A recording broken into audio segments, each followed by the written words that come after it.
ready, sound ready, 3, 2, 1, action. Assalamualaikum warahmatullahi wabarakatuh. Sebelumnya terima kasih kepada Ibu Luki sebagai dosen pengampu mata kuliah manajemen produk halal. Di sini saya akan menjelaskan hasil laporan saya yang judul laporan pendampingan proses produk halal. Yang pertama ada mengapa sertifikat halal itu penting. Di sini ada 3 aspek. Yang pertama ada aspek keagamaan. Indonesia sebagai negara dengan populasi muslim terbesar di dunia memerlukan jaminan halal setiap produk yang dikonsumsi sehari-hari sesuai dengan syariat Islam. Yang kedua ada aspek hukum. Pada Undang-Undang Nomor 33 Tahun 2014 tentang jaminan produk halal telah mewajibkan semua produk yang beredar dan diperdagangkan di Indonesia untuk memiliki sertifikat halal. Yang ketiga ada dari sisi perlindungan konsumen. Sertifikat halal memberikan kepastian dan ketenangan batin bagi konsumsi muslim. Mereka tidak perlu ragu atau khawatir tentang bahan-bahan yang digunakan dalam produk. Untuk selanjutnya itu apa saja yang perlu disertifikasi halal. Yang pertama ada makanan dan minuman, adalah kategori paling krusial karena langsung dikonsumsi oleh manusia. Semua jenis makanan, dari yang segar hingga olahan, dari tradisional hingga modern harus bersertifikat halal. Yang kedua ada jasa seperti penyembelihan hewan, pengolahan makanan, catering, restoran, hotel, dan jasa logistik. Produk halal juga memerlukan sertifikasi untuk memastikan prosesnya sesuai syariah.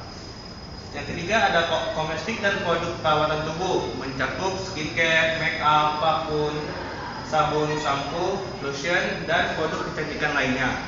Dan yang terakhir itu ada obat-obatan dan suplemen kesehatan, sangat penting karena sering mengandung bahan-bahan yang berasal dari hewan atau mikroorganisme. Selanjutnya itu ada proses menjadi P3H. Yang pertama, saya mendapatkan informasi tentang program P3H melalui dosen pertama mata kuliah manajemen produk halal, yaitu Ibu Maratun Saadah. Dan setelah itu, saya memastikan persyaratan memenuhi dasar seperti pendidikan minimal SMA atau sederajat, memiliki KTP dan komitmen untuk mendampingi pelaku usaha. Yang kedua yaitu saya mendaftar program pelatihan P3H dan diselenggarakan oleh BPJPH. Pendaftaran dilakukan secara online melalui platform yang telah disediakan. Saya mengisi data diri, mengunggah dokumen, persyaratan, dan menunggu konfirmasi. Dan yang ketiga ada pelatihan P3H dilaksanakan melalui sistem ILMS. Materinya meliputi yaitu ada jaminan pengenalan produk halal dan regulasinya, persyaratan produk halal, sistem jaminan produk halal, proses sertifikat halal, termasuk jalur sertifikat, teknik pendampingan pelaku usaha, penggunaan si halal, dan etika tanggung jawab P3H. Yang keempat yaitu ada setelah menyelesaikan semua modul, saya mengikuti ujian kompetensi P3H.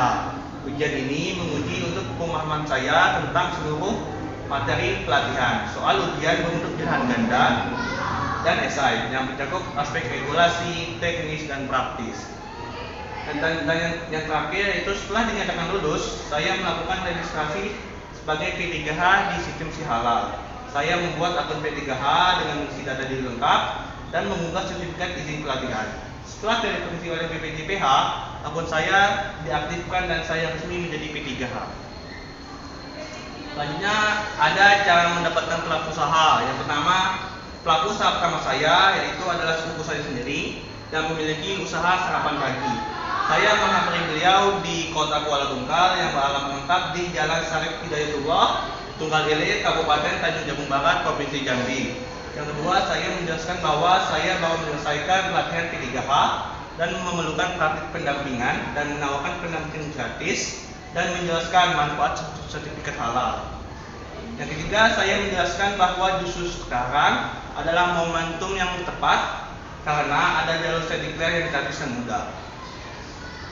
Selanjutnya ada data pengajuan sertifikat halal, yaitu nama pelaku usahanya adalah Umi Budiati, merek pedagangnya ada dapur Umi, dan daftar produknya ada 2. Yang pertama ada nasi kuning dan yang kedua ada nasi gemuk. Untuk jenis produknya yaitu penyediaan makanan dan minuman dengan pengolahan. Untuk tanggal pendampingnya yaitu tanggal 8 Oktober 2025. Selanjutnya itu mengapa saya memilih produk sarapan pagi. Yang pertama, semua produk yang saya pilih memenuhi kriteria Safety Lab, yaitu bahan baku sederhana, proses produksi tidak kompleks, tidak mengandung bahan resiko tinggi seperti hewani atau alkohol. Ini memudahkan proses pendampingan dan meningkatkan tingkat keberhasilan. Yang kedua, ada saya berfokus pada produk makanan dan minuman karena kategori ini memiliki konsumen terbanyak dan kebutuhan sertifikat halal yang besar. Dan yang terakhir itu ada produk ini umumnya diproduksi oleh UMKM lokal. Dan dengan membantu mereka mendapatkan sertifikat halal, saya berkontribusi pada pemberdayaan ekonomi masyarakat. Selanjutnya di sini ada daftar bahan. Yang pertama ada ikan teri, daun salam murni. Yang ketiga ada serai, bawang putih, telur, kacang tanah, kering. Selanjutnya ada kunyit merah, beras organik. Setelah itu ada masako bumbu ekstra daging ayam, cabai rawit merah, bawang goreng, bihun jagung, cap jangka. Dan selanjutnya ada ayam murni, tempe daun, dan yang terakhir itu minyak goreng curah. Selanjutnya ada daftar bleeding agent. Yang pertama ada ayam murni, dan yang kedua ada mama lemon extra power. Setelah itu ada daftar kemasan yaitu kertas nasi. Di sini ada proses dan kriteria SJPH. Yang pertama ada proses nasi kuning. Yang pertama siapkan bumbu, haluskan bawang merah, bawang putih dan kunyit. Yang kedua tumis bumbu dengan memanaskan sedikit minyak goreng. Tumis bumbu halus hingga harum dan matang. Yang ketiga, campur bahan dengan cara mencuci beras hingga bersih ke dalam rice cooker atau panci. Tambahkan santan, bumbu tumis, daun salam, serai, penyedap, dan air. Jumlah air dan santan disesuaikan seperti menanak nasi biasa, namun perhatikan agar nasi tidak terlalu lembek. Yang keempat ada masak nasi, aduk rata lalu masak nasi hingga matang. Yang kelima ada siapkan pelengkap seperti goreng kacang tanah dan teri hingga matang. Tiriskan, siapkan sambal dan kerupuk, potong timun-timun. Yang keenam ada penyajian. Tata nasi kuning di piring dan sajikan dengan semua bahan pelengkap di sekitarnya, lalu ditaburi dengan bawang goreng. Selanjutnya ada nasi gemuk. Yang pertama siapkan bumbu, haluskan bawang merah dan bawang putih, dan siapkan rempah-rempah lainnya. Yang kedua campur bahan seperti cuci beras hingga bersih, memasukkan beras ke dalam rice cooker atau panci.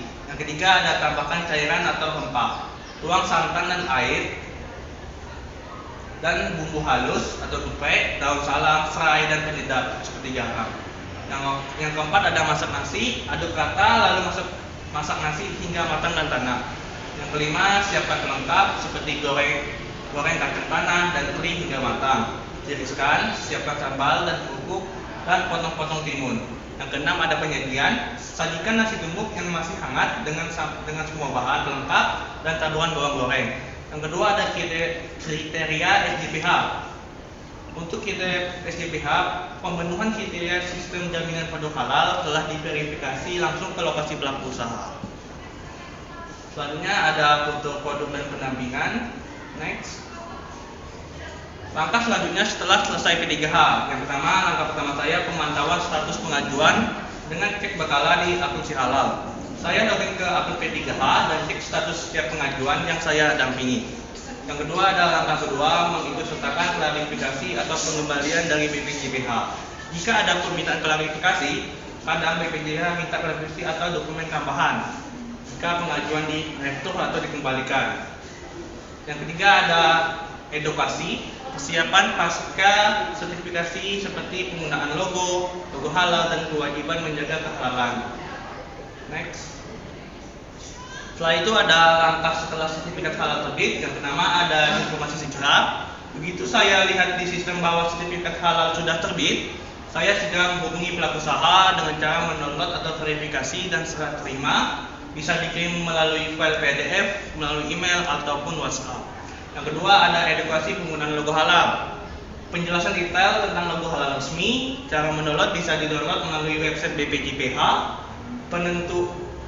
Ada penempatan logo sebaiknya di bagian depan kemasan, dan di kemasan juga harus mencantumkan nomor sertifikat. Selanjutnya ada lampiran sertifikat, dan next selanjutnya ada lampiran sertifikat pelatihan pendampingan. Mungkin cukup sekian yang dapat saya jelaskan. Mohon maaf apabila ada salah kata. Saya tutup. Wassalamualaikum warahmatullahi wabarakatuh.